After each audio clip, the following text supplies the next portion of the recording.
Hello student, তোমরা যারা ক্যালকাটা ইউনিভার্সিটির আন্ডারে সেমিস্টার 4-এর ছাত্রছাত্রী আছো এবং তোমাদের রাষ্ট্রবিজ্ঞান সাবজেক্টে অনার্স আছে, তোমাদের জন্য আজকের ক্লাসটা খুবই গুরুত্বপূর্ণ।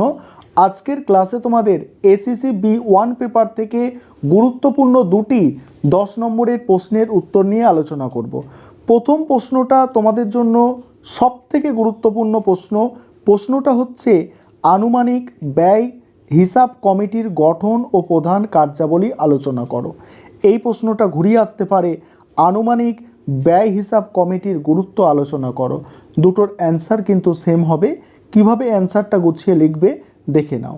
কি বলা হচ্ছে দেখো, সরকার যখন পার্লামেন্টের কাছে বিভিন্ন খাতে ব্যয়ের প্রস্তাব পেশ করে, সেই ব্যয়ের প্রস্তাব যথাযথ হয়েছে কিনা বা তা থেকে কিছু কাটছাঁট করা যায় কিনা তা পরীক্ষা করে দেখার জন্য আনুমানিক ব্যয় হিসাব কমিটি গঠিত হয়। এই কমিটি সরকারি ব্যয় নিয়ন্ত্রণের ক্ষেত্রে গুরুত্বপূর্ণ ভূমিকা পালন করে। কমিটির গঠন দেখো, আনুমানিক ব্যয় কমিটির সদস্য সংখ্যা 30 জন।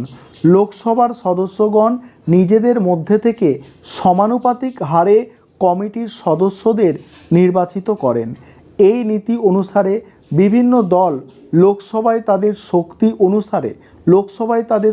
অনুসারে কমিটিতে তাদের দলের সদস্যদের পাঠায়।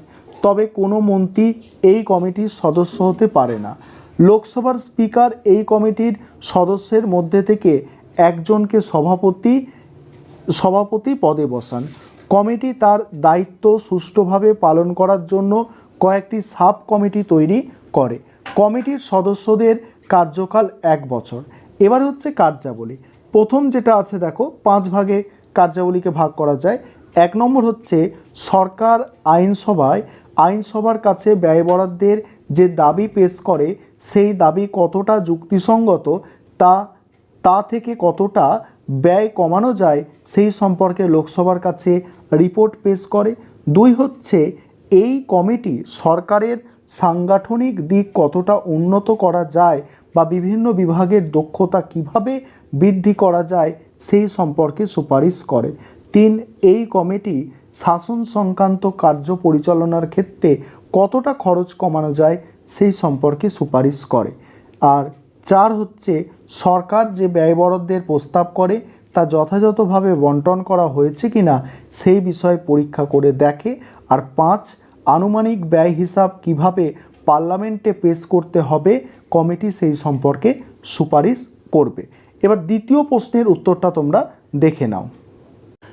দ্বিতীয় প্রশ্ন যেটা আছে দেখে নাও। দ্বিতীয় প্রশ্ন হচ্ছে আইন ও বিলের মধ্যে পার্থক্য লেখো। এই প্রশ্নের উত্তরটা তোমরা দেখে নাও। তার আগে যে বিষয়টা বলার আছে, তোমাদের জন্য অনলাইন কোচিং ক্লাস চলছে। তোমরা যদি কেউ অ্যাডমিশন নিতে ইচ্ছুক থাকো এই নম্বরে যোগাযোগ করতে পারো 912300525218। এই নম্বরে তোমরা যোগাযোগ করে অ্যাডমিশন নিতে পারো। আমাদের সপ্তাহে 3 দিন করে ক্লাস হয়ে থাকে। 2 দিন রেকর্ডেড ক্লাস, 1 দিন লাইভ ক্লাস। তার জন্য পার মান্থ 600 টাকা করে নেওয়া হয়। চলো তাহলে দ্বিতীয় প্রশ্নের উত্তর দেখে নাও। আইন ও বিলের মধ্যে পার্থক্য।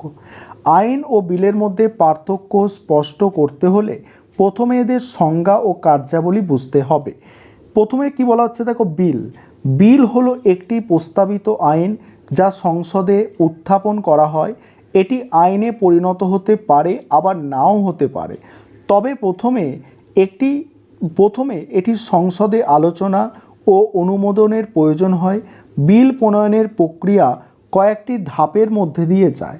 প্রথমে সংসদের সদস্য বা সরকারের পক্ষ থেকে প্রস্তাবনা, তারপর পাঠিত হওয়া, কমিটিতে পাঠানো, সংশোধন ও বিবেচনা এবং সবশেষে ভোটাভুটির মাধ্যমে অনুমোদন।